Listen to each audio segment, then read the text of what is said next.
螺。我们做个简单的分类，鱼缸里面无法繁殖的，挑选黑金刚螺。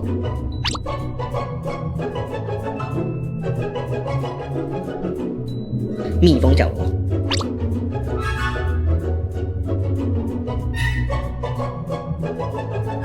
皇冠斑斓螺，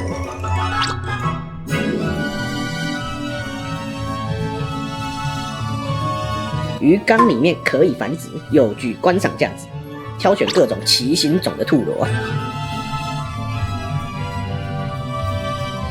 那鱼缸里面呢，543的螺太多，你想要维持恐怖平衡的，那就挑选专文螺。